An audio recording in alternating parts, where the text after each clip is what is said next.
اعوذ باللہ من الشیطان الرجیم بسم اللہ الرحمن الرحیم۔ عزیزان گرامی، السلام علیکم ورحمۃ اللہ وبرکاتہ۔ آج خاصے طویل وقفے کے بعد میں سنت توشیح چورخی یا چہار رخی کے ساتھ حاضر ہو رہا ہوں۔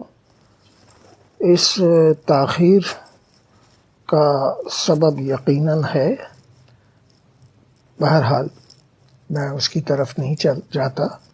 میں آپ سے عرض کروں کہ آج 64ویں سنت توشیح چورخی چہار رخی کے لیے جو کتاب میرے پیش نظر ہے وہ ایک استاد مترجم اپنے یوٹیوب چینل پر سماجی، معاشی و معاشرتی معاملات پر قابل تحسین گفتگو اور مشوروں سے نوازنے والی معروف و معتبر شخصیت کی آپ بیتی پر مشتمل کتاب زندگی خوبصورت ہے، جس میں انہوں نے چھوٹے سے چھوٹے واقعے کو بڑی آسانی، خوش اسلوبی اور روانی کے ساتھ بیان کیا ہے، جس کے حوالے سے میں یہ 64ویں سنت توشیح چورخی چہار رخی میں خراج تحسین پیش کروں گا۔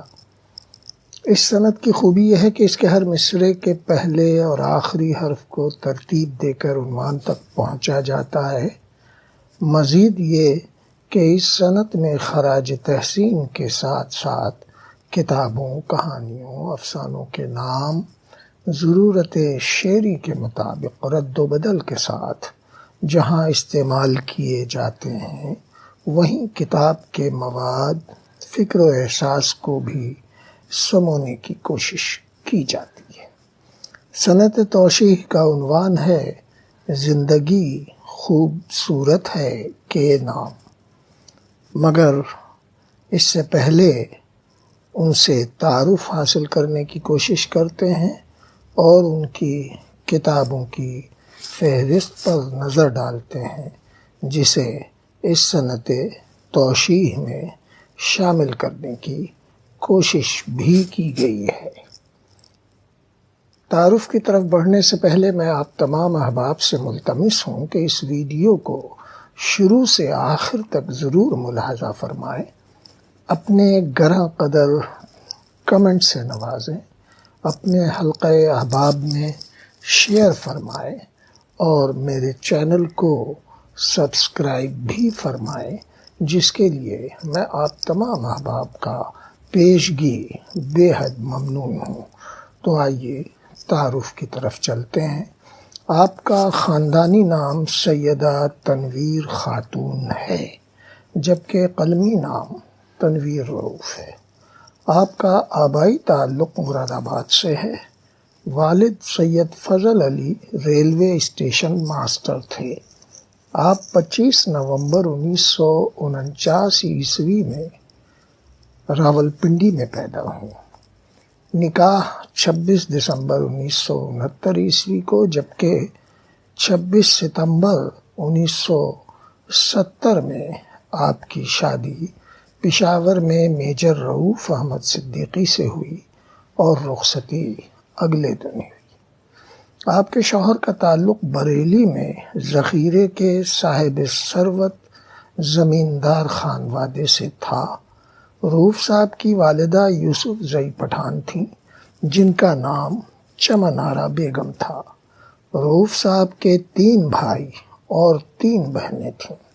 آپ کی خواہش کے مطابق آپ کے 2 بیٹے اور 2 بیٹیاں ہیں۔ بڑا بیٹا اور بیٹیاں شادی شدہ ہیں، جبکہ چھوٹا بیٹا غیر شادی شدہ اور ان کے ساتھ ہی رہائش پذیر ہے۔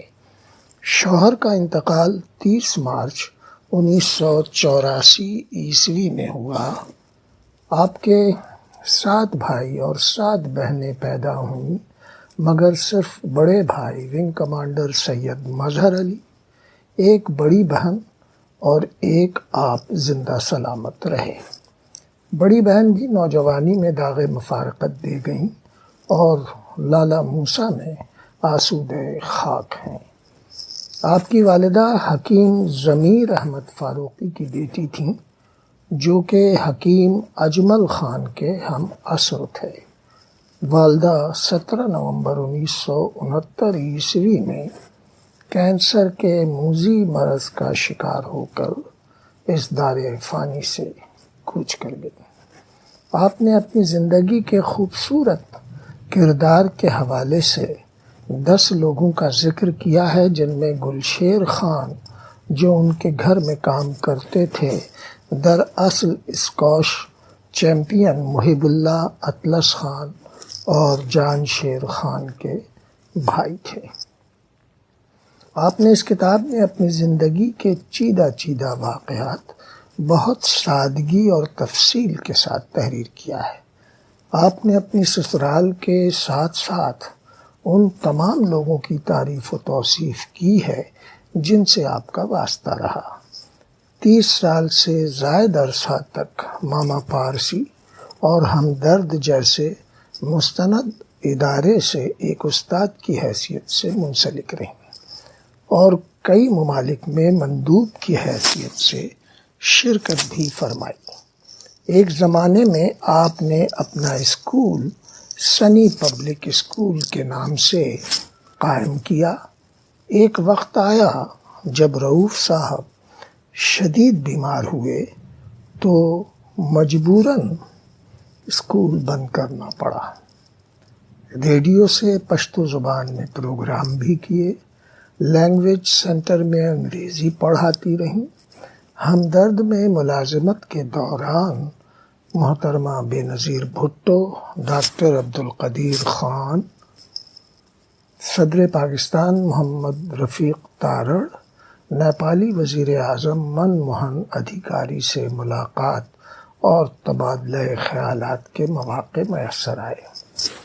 سارک ٹیچر کانفرنس میں ہمدرد کی جانب سے شرکت کی اور نیپالی وزیر اعظم منموہن ادھیکاری کے گھر پر ہونے والی دعوت میں بھی شریک ہوں۔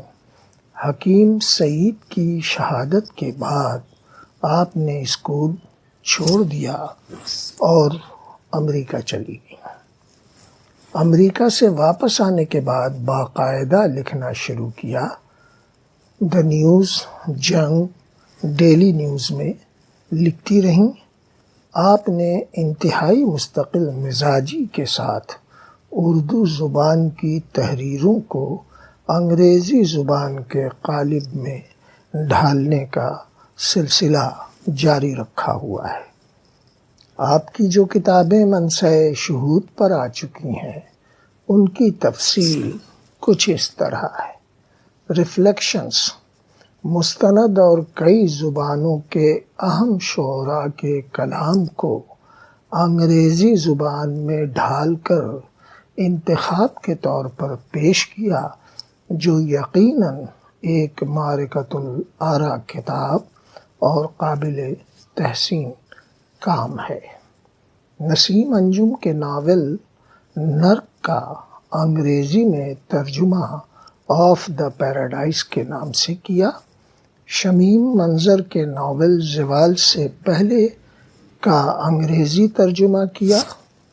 اسکواڈرن لیڈر زاہد یعقوب عامر کی کتاب ایم عالم کا انگریزی ترجمہ کیا، اور یہ 5ویں کتاب زندگی خوبصورت ہے، ایک استاد کی آپ بیتی، جو میرے پیش نظر ہے اور جس کے حوالے سے میں منظوم خراج تحسین و تعارف صنعت توشیح چورخی چہاررخی میں پیش کروں گا۔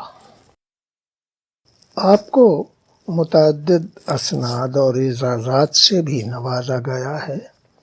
آپ نے اپنی اس کتاب میں ہر پہلو سے زندگی کے چھوٹے بڑے، معمولی غیر معمولی حالات و واقعات کو انتہائی احسن اور سلیس انداز میں جس طرح بیان کیا ہے، نہ صرف یہ کہ قابل تحسین ہے، بلکہ اس میں سمجھنے، غور کرنے اور عمل کرنے کی بھی بڑی ترغیب ہے۔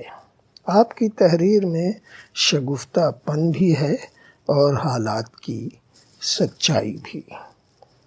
تو آئیے اس مختصر تعارف کے بعد پیش نظر کتاب کی طرف چلتے ہیں، مگر اس سے پہلے آپ سے ملتمس ہوں کہ ویڈیو کو شروع سے آخر تک ضرور ملاحظہ فرمائیے، اپنے گراں قدر کمنٹ سے نوازیے، اپنے حلقہ احباب میں شیئر فرمائیے اور میرے چینل کو سبسکرائب بھی فرمائیے۔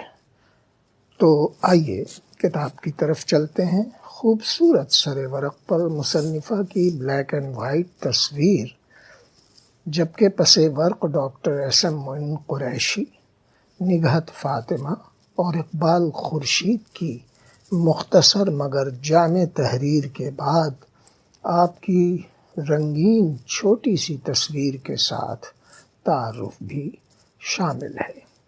یہ کتاب 224 صفحات پر مشتمل ہے، جسے راون اکیڈمی نے 2018 میں شائع کیا ہے۔ انتساب کچھ اس طرح ہے، کوٹ: سانس، ہوا، خوشبو اور خدا کے نام جس نے یہ خوبصورت زندگی عطا کی ہے، انکوٹ۔ کتاب میں 2 مضامین شامل ہیں۔ ڈاکٹر ایس ایم معین قریشی کا مضمون ایک پرعزم خاتون کی داستان حیات، اور نگہت فاطمہ کا پرآشوب دور میں ایسی شگفتہ تحریر کے عنوان سے شامل ہے۔ اس کے بعد تعارف صاحب کتاب کا، اور پھر مختلف عنوانات کے تحت 100 مضامین شامل ہیں، جن میں زندگی کا ہر لمحہ بہت خوبصورتی سے قید کیا گیا ہے۔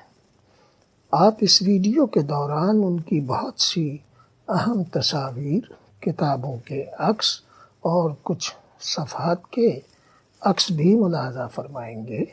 انہوں نے کتاب میں کچھ اہم، نادر اور رنگین تصاویر بھی شامل فرمائی ہیں۔ آخری صفحات میں آپ نے کتاب لکھنے کی وجہ بیان کرتے ہوئے لکھا کہ میں ایک عام اور بہت معمولی انسان ہوں، نہ میرا کوئی اعزاز ہے، نہ مقام، نہ مرتبہ اور نہ جاگیر جائیداد، بس موجیں مارتا محبت کا سمندر ہے جو دل کہلاتا ہے۔ میرا دل بھی خوبصورت ہے، اللہ پاک کی بنائی ہوئی ہر چیز سے محبت کرتا ہے۔ میرے پاس گو دنیاوی اثاثہ نہیں، مگر آج تک میری کوئی ضرورت، کوئی خواہش ایسی نہیں جو اللہ پاک نے پوری نہ کی ہو۔ مجھے ہر آسائش، ہر سکھ، ہر نعمت سے نوازا۔ مجھے 2 بیٹوں اور 2 بیٹیوں کی خواہش تھی، اللہ پاک نے عطا کی۔ مجھے دنیا کی سیر کا شوق تھا، سرمایہ یا ذرائع نہ ہوتے ہوئے بھی ملکوں کی سیر کرا دی، اعلیٰ سے اعلیٰ جگہ ملازمت کرا دی، عزت محبت بے پناہ ملی، دنیا کی نعمتیں کھلا دی۔ امریکہ کے صدر آئزن ہاور سے بچپن میں سینٹ پیٹرک اسکول ماڑی پور میں ملا دیا۔ اس کے بعد شاہ ایران، ملکہ Farah Diba, field marshal Ayub Khan, air marshal Asghar Khan, air marshal Nur Khan, Hakim Mohammed سعید، وزیر اعظم محمد معراج خان، وزیر اعظم بے نظیر بھٹو، وزیر اعظم نواز شریف، صدر محمد رفیق تارڑ، جناب وحید کاکڑ، وزیر اعظم نیپال منموہن ادھیکاری، ماسکو یونیورسٹی کی ڈین میڈم، امریکہ اور چائنیز مندوبین، رت فاؤ جیسے لوگوں سے بالمشافہ ملاقات کرا دی۔ مرحوم عالم دین غلام مرتضیٰ ملک کی نصیحت میں نے گرہ میں باندھ لی ہے، اور آپ سب سے بھی گزارش ہے کہ اگر کوئی آپ کے ساتھ کتنا بھی برا کرے یا نقصان پہنچائے، اس کو معاف کر دیں۔ یہ ایک انتہائی پرعزم خاتون کی داستان حیات ہے۔ یقیناً بہت سی باتیں انکہی رہ گئی ہیں۔ میں نے اپنی کوشش کی ہے کہ آپ کا بھرپور تعارف پیش کر سکوں۔ آئیے اب صنعت توشیح چورخی چہاررخی کی طرف چلتے ہیں، جس کا عنوان ہے زندگی خوبصورت ہے کے نام، جس کے ہر مصرعے کے پہلے اور آخری حرف کو ترتیب دے کر عنوان حاصل ہوتا ہے۔ تو دیکھیے، زیست کا پل پل ہو جیسے دلکش و مسحور ساز، زندگی کے روز و شب میں کچھ نہیں راز و نیاز، نرم لہجہ راست گوئی سادگی ہر ایک چلن، نہ کسی عنوان الجھن صاف سادہ ہر سخن، داد ریفلیکشن کی دیں کیوں کر نہ سب اہل خرد، دی ہے جس نے شاعری ناول تراجم کی سند، گرمی بازار میں معصوم جذبوں کے ہیں رنگ، گردش حالات سے ہوتی نہیں ہیں آپ تنگ، یاد کے موتی بکھیرے ہر سطر ایک روشنی، یعنی سب فکر و نظر کی بات روشن چاندنی، خواب سے تعبیر تک کے مرحلوں کے سارے رخ، خوشبوؤں کا تذکرہ بھی رنج و غم کے مارے رخ، واسطہ اچھوں بروں سے زندگی میں کیوں نہ ہو، وقت کی رفتار کے شامل سفر جاری رکھو، بات چھوٹی یا بڑی کہنے کا جب آتا ہو ڈھب، برملا ہر شخص پر ہوتا اثر ان کا ہے تب، اور صورت حرف ستائش کیوں نہ بن جائے خلوص، صبح نو کی آرزو کے رنگ بکھرائے خلوص، وہ جسے حرف و قلم سے عمر بھر کا ساتھ ہو، واقعہ ہو ترجمہ تخلیق کیوں نہ خوب ہو، اور رہ گزارے شوق کی منزل کہاں جاری سفر، رہنمائی عزم کی لے کر پھرائے بے خطر، تذکرے احوال تحریریں کمال فن کی بات، تشنگی کا سلسلہ ہے حوصلے کی ہیں صفات، ہاتھ میں ہر دم قلم اظہار کی روشن ہے راہ، ہاں خیال و فکر کی صورت گری کی صرف چاہ، یوں سجائے ہیں بیاں کے زندگی کے واقعے، یاد کے سارے ہی پل ہیں گفتگو کے سلسلے، کتنا اچھا نرک کا ہے ترجمہ کیوں کر ہو شک، کیوں ہوا ہے آف پیراڈائز سے انسان بحق، یہ زوال وقت سے پہلے کی کوئی بات ہے، یعنی ایسے ہی کیے ہیں ترجمے کی بات ہے، نہ کسی الجھن کا قصہ نہ کوئی شہرت کی دھن، نسبت حرف و قلم کے ہے نمایاں سارے گن، ایک دعا لب پر میرے رہتی ہے بس صبح و مساء، اے میرے مالک کرم کا سلسلہ رکھنا سدا، اور محترم تنویر کو رکھنا جہاں میں اے کریم، مانگتا ہر دم دعا ہے یہ تیرا ابن عظیم۔ اور اسی کے ساتھ یہ 64ویں صنعت توشیح چورخی چہاررخی مکمل ہوئی۔ مجھے یقین ہے کہ آپ نے شروع سے آخر تک اس صنعت توشیح کی ویڈیو کو نہ صرف دیکھا سنا ہے بلکہ اپنے حلقہ احباب میں شیئر فرمایا ہے، اپنے گراں قدر کمنٹ سے نوازا ہے، اور میرے چینل کو سبسکرائب بھی فرمایا ہے، جس کے لیے میں آپ تمام احباب کا بے حد ممنون ہوں۔ آپ تمام احباب کی صحت و سلامتی کی دعاؤں کے ساتھ اجازت چاہتا ہوں۔ وعلیکم السلام ورحمۃ اللہ وبرکاتہ۔